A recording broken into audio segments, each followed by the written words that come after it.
eso es otra cuestión que tenemos que tener en cuenta en este momento. Hay varios pozos afectados por CO2 que están haciendo que prácticamente sean inútiles en este momento. Por lo tanto, no podemos contar con un agua que antes teníamos y ahora no podemos tenerla, ¿no? Porque lo que haríamos sería darle de comer a los plátanos algo que los va a matar con el tiempo, ¿no? Es que el suelo se va a matar. Sí, sí. El suelo se va a matar. Otro tema que planteaba Tierra Bonita era la falta de transparencia del Cabildo con respecto a este tema.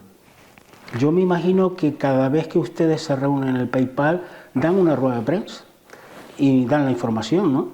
Sí, pero bueno, la transparencia, nosotros cada vez que tomamos decisiones en el PayPal, las decisiones están colgadas en las páginas web del Cabildo. O sea, yo no entiendo a qué se refiere, ni siquiera tampoco entiendo, hablaba Tierra Bonita de que el Tribunal Superior de Justicia de Canarias ha pedido información al PayPal respecto a determinadas cuestiones. Yo le he preguntado a la parte técnica del PayPal si esto es así y me han dicho que no, que esto no es así. Por lo tanto, yo no sé de dónde sacan. Es verdad que hay varias denuncias por parte de Tierra Bonita al Cabildo, pero que obedecen más al ego de determinada persona que a otra cuestión. Bueno, yo te digo que podemos estar de acuerdo o no de acuerdo en las decisiones. Que tengas razón desde el punto de vista administrativo para poner denuncias. Bueno, cada uno es libre de hacer lo que crea conveniente, ¿no? Pero el tiempo dará o quitará razones. Y lógicamente es fácil estar fuera para hablar de esta manera. Mucho más fácil que cuando tienes que estar dentro y tomar decisiones que no afecten lógicamente a la salud de las personas ni a la vida de las personas o en otros ámbitos, ¿no? A ver, yo creo que aquí se ha cruzado incluso la línea roja por parte de Tierra Bonita y en este caso lo voy a decir con todas las letras, ¿no? Con el señor Francisco Pulido, cuando prácticamente nos está acusando a los responsables de la emergencia de que casi que estamos robando por la adjudicación de obras de emergencia. O sea, esto es intolerable. Yo no he tomado decisiones de ir a los juzgados, sinceramente, porque no quiero estar en este follón, porque no quiero perder energía en este tipo de cuestiones, ¿no? Pero a mí me duele la barriga cada vez que este señor hace este tipo de alusiones, precisamente porque adjudicamos obras de emergencia. Si nosotros tenemos que ir a los procedimientos ordinarios, la mitad de reconstrucción que se ha hecho no se habría hecho. Hoy estaríamos en otra. Si nos estamos quejando porque vamos lentos, imagínate si hubiésemos tenido que ir a procedimientos ordinarios en los que tiene que haber licitaciones. Yo creo que se habla de falta de transparencia en ese sentido. Este cabildo, el que yo presido, lo que sí ha hecho es que haya distintas empresas trabajando, aunque sea por obras de emergencia. No una, ni dos, como hubo en su momento. En este momento hay varias empresas trabajando y lo podemos hacer así por la vía de emergencia, precisamente porque la ley lo avala. La ley, quiero decir, la interpretación de la norma hasta este momento. Es verdad que cada vez tenemos más dificultad de poder ejecutar por emergencia, pero oye, que se ponga en duda la honestidad de quienes estamos liderando la reconstrucción, precisamente porque queremos hacerla rápido, me parece a mí que es cruzar una línea roja que llegará a un punto en que lógicamente tendremos que tomar decisiones de acudir a la justicia para defendernos también, defender nuestro honor, ¿no? de este tipo de acusaciones, porque no se puede permitir que haya señores que estén poniendo en duda ni el trabajo ni la honestidad. Podemos estar en desacuerdo en cosas, pero esto me parece a mí que es ya pasar del castaño al oscuro, ¿no? Sergio, nos vamos con los presupuestos consolidados del Cabildo Insular, que has tenido que hacer maravillas, no sé, ¿cómo lo has hecho? 223,3 millones de euros. ¿Cuáles son los objetivos principales que has puesto sobre la mesa para este presupuesto? Bueno, es un presupuesto eminentemente social. Estamos hablando de que hay una actualización del convenio de dependencia. El convenio de dependencia es aquel que regula el funcionamiento de todos los centros sociosanitarios, del Hospital de Dolores, de la residencia de la Dehesa, de los centros de día que tenemos en la isla y distintas residencias. Era un convenio que ya estaba caduco, o sea, había que actualizar el precio de cama día y eso ha supuesto que el Cabildo haya tenido que desembolsar 4 millones de euros más de fondos propios de la parte que nos toca poner anualmente, ¿no? O sea, el Gobierno de Canarias va a poner en los próximos 4 años en torno a 128 millones de euros y el Cabildo casi 50, en la parte esa que nos toca poner.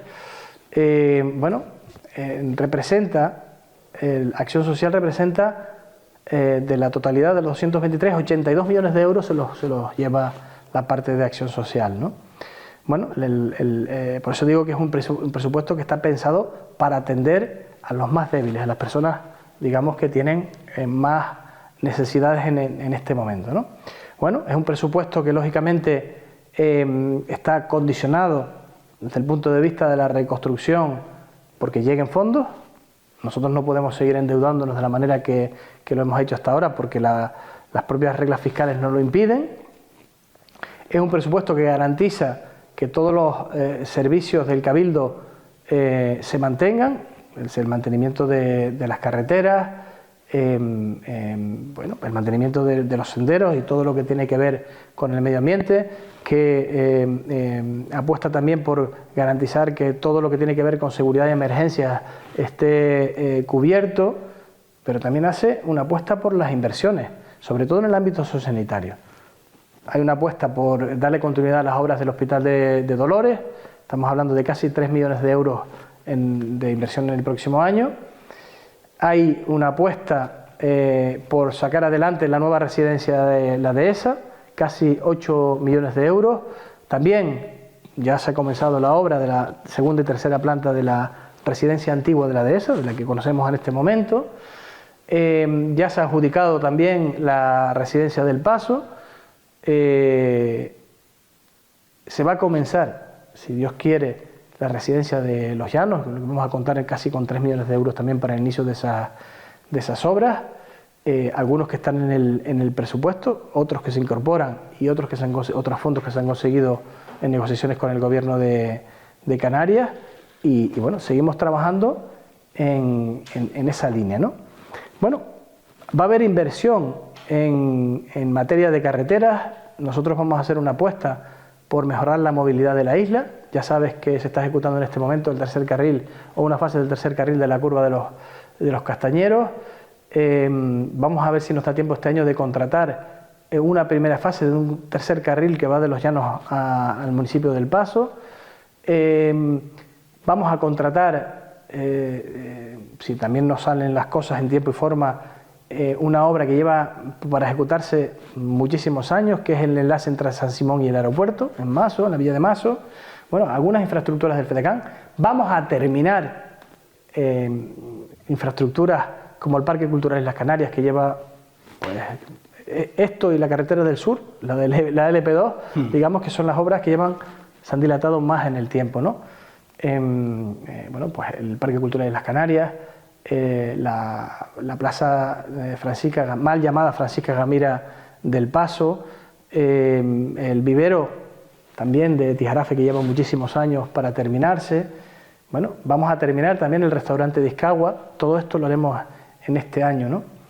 Bueno, vamos a conseguir desbloquear y poder abrir por fin la cafetería, el restaurante del centro visitante del Roque de los Muchachos, también el Caraván de Barlovento. O sea, este gobierno yo lo bautizaría como el gobierno de los desbloqueos.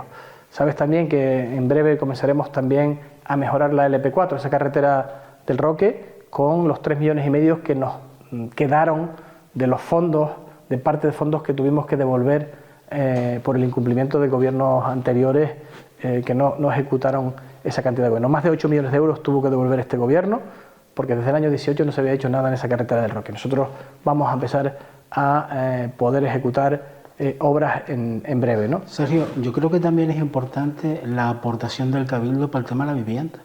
Para mí eso es vital. Desde luego. Ahí va a seguir habiendo inversión, no había terminado, va a seguir habiendo inversión en vivienda. Sabes que en este momento hemos adquirido ya 53 viviendas en la entrada de Los Llanos. Estamos con una promesa de compra firmada ya con 24 más en el Paso, detrás del SPAR del Paso. Hemos negociado ya también el comienzo de otras 16 en el municipio del Paso.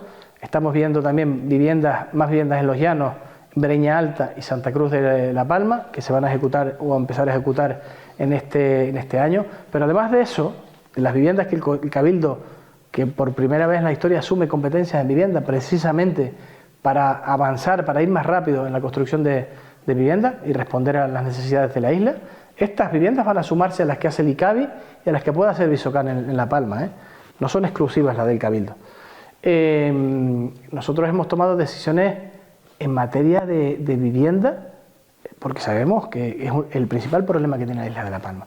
El año pasado invertíamos 1 millón de euros en rehabilitación de viviendas abandonadas en el medio rural.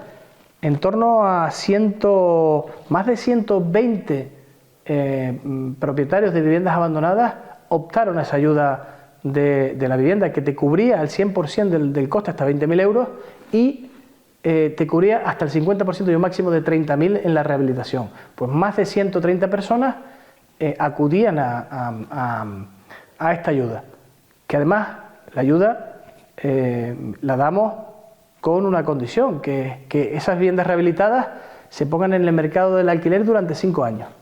Por lo tanto, vamos a aumentar el mercado del alquiler, vamos a mejorar también el mercado del alquiler en este momento, ¿no?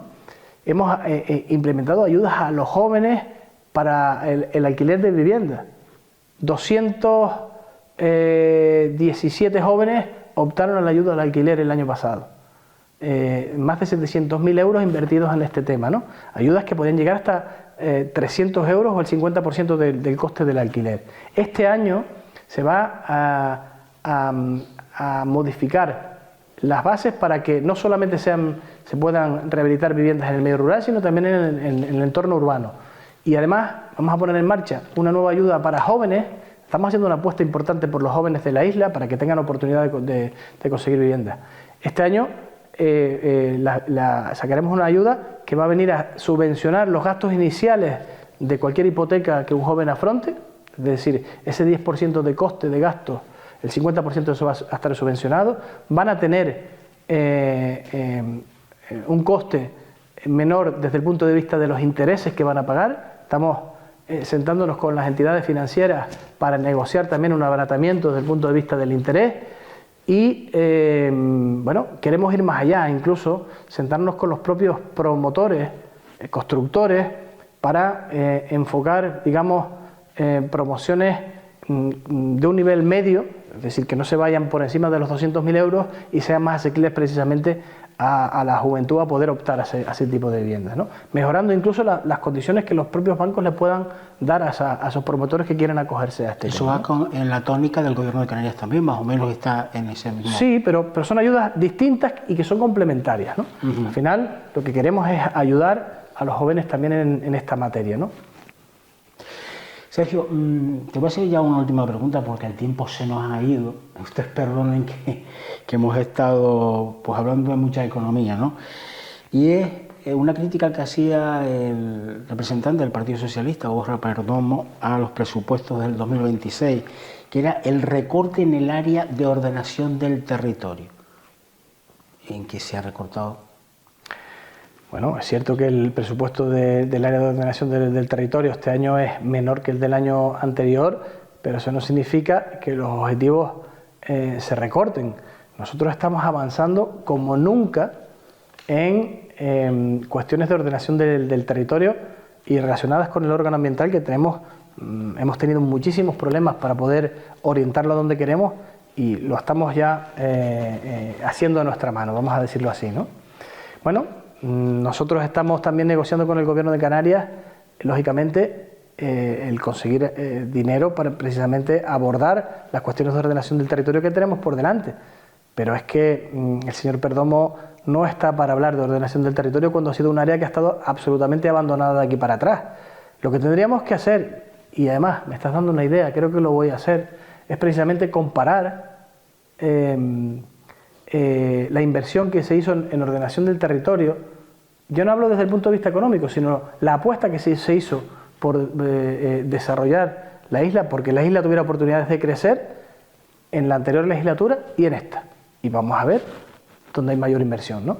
Esto es como hace poco escuchaba al concejal del Partido Popular de Tazacorte, el señor Santana, hablando de que el Cabildo no había invertido en Tasacorte.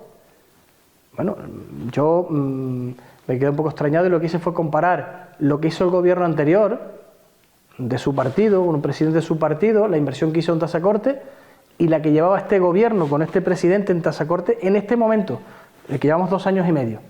Bueno, yo te puedo decir que el resultado es multiplicar por 4 casi la inversión que se ha hecho en Tasacorte en este momento sin terminar la legislatura. Es más, me pareció tan interesante la reflexión que he pedido a mi gente que lo haga en todos los 14 municipios de la isla. Como sabes, se ha puesto en marcha un plan insular de desarrollo local que ha hecho que a los ayuntamientos le lleguen una serie de recursos importantísimos que no tenían antes de esta legislatura. Es un plan, un programa que es muy parecido al del Fondo de Desarrollo de Canarias, del FEDECAN, y que viene a sumar. Y eso significa que los ayuntamientos tienen más recursos económicos para invertir en infraestructuras en la isla de La Palma. Invertir en infraestructuras significa también generar economía y empleo, lógicamente, y oportunidades. Y además nos posibilita tener una serie de infraestructuras en la isla con carácter insular que vienen a sumar también al contexto de La Palma. Sergio, esta ordenación del territorio no va a la par de la reconstrucción también y de todo el trabajo que se ha hecho de planificación, porque en el Valle de Aridane no quedó nada. El Perdomo no se refiere a eso, porque le interesa referirse exclusivamente a la parte económica. Ordenación del territorio significa estructurar la isla para lo que queremos en el futuro. La pregunta es, ¿hay una ley que se hizo específica para la isla de La Palma precisamente para dar oportunidades de crecimiento y de diversificación de la economía que se llama Ley de las Islas Verdes? De esta legislatura hacia atrás ¿se ha apostado por desarrollar la isla a través de la Ley de las Islas Verdes? No. ¿Se está haciendo en este momento? Absolutamente sí. Yo te voy a hablar de una parte que la propia Ley de las Islas Verdes se recoge o plantea precisamente para declarar cuestiones de interés insular y poder sacarlas adelante, ¿no? Que son los instrumentos de planificación singular turística. Como sabes, los instrumentos de planificación singular turístico son aquellos planteamientos que merecen una declaración de interés insular en el ámbito que sean, pero sobre todo en el ámbito turístico, y que permiten la implantación de infraestructuras turísticas que además aportan un contenido temático a lo que supone el incremento de camas en la isla. Hablo, por ejemplo, de La Dichosa, que la aprobamos en esta legislatura, ¿no? Es un turismo relacionado con un componente de salud. Por lo tanto, esa temática que sería turismo de salud va a proveer a la isla de La Palma de un hotel que va a aportar 500 camas al sistema, pero que además va a dar posibilidades de recuperación en un montón de ámbitos que los tendrá ese hotel. Una especie de clínica con una serie de tratamientos que, bueno, es lo que viene a enriquecer, digamos, el modelo de la isla. La legislatura pasada, uno de los instrumentos que se planteaban, el Ayuntamiento de Punta Gorda planteaba un instrumento de planificación singular turístico en el Llano de las Ánimas, en Punta Gorda, ¿no? Que no era un hotel, pero era una infraestructura vinculada a la observación del cielo. Esa infraestructura fue desechada con un acuerdo plenario por el anterior presidente del Cabildo y por el señor Perdomo, que era quien gobernaba esta isla. Nosotros,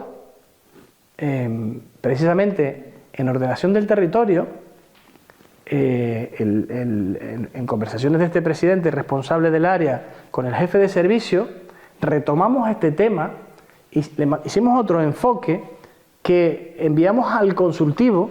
El consultivo le dio la razón a este cabildo del enfoque que estábamos haciendo y nos permitió, bueno, desechar el acuerdo del gobierno anterior que negaba la posibilidad de colocar esa infraestructura ahí para aprobar el instrumento de planificación singular turística del Llano de las Ánimas.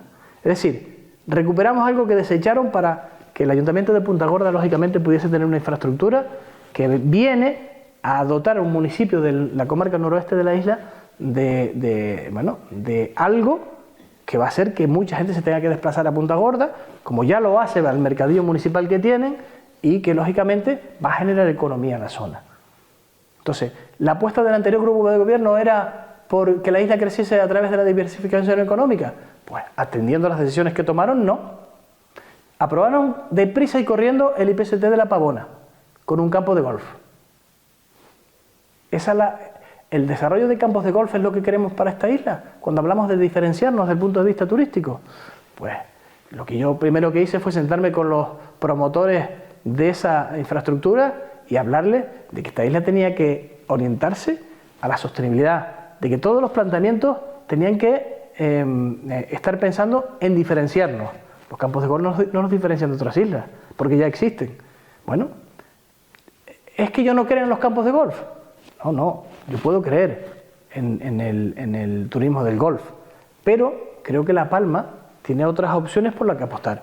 Ese IPST se va a modificar y el planteamiento temático que se va a ser totalmente distinto y va a ser un ejemplo en Canarias.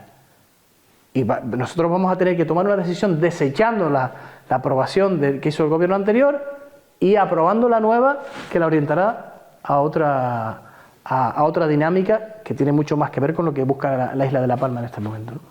Yo te puedo dar 2 datos, Sergio, con respecto al llano de las Ánimas.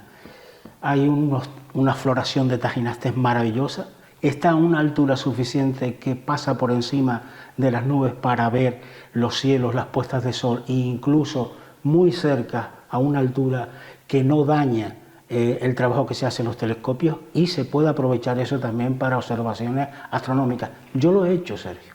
Yo lo he hecho, yo he estado... ¿No? Bueno, es el planteamiento que tiene el Ayuntamiento de Punta Gorda, ¿no? Que además se quedó encantado con la decisión que se tomó por este grupo de gobierno en esta legislatura, ¿no? No entendió por qué desecharon aquel proyecto los anteriores. Bueno, debe ser porque no se creía en ello. Nosotros desde luego creemos y vamos a apostar por ese modelo, por ese crecimiento, que creo que lo que va a hacer es generar oportunidades para nuestra gente y para que nuestra gente tenga mejor calidad de vida, ¿no? Pues Sergio, muchas gracias por este ratito. Teníamos infinidad de preguntas más que hacer. Podemos hacer más cosas de estas cuando tú quieras. Bueno, lo seguiremos haciendo para conocer en profundidad el porqué de las cosas y porqué de las decisiones que se toman, porque a veces, pues, quizás será error de la prensa, de nosotros mismos, que no profundizamos y no vemos por qué se toman las decisiones, y ustedes se merecen conocer, queridos amigos de la isla de La Palma, y esto es un programa regional, también todos, conocer por qué se hacen las cosas. Sergio, gracias y seguiremos hablando. Gracias a ustedes.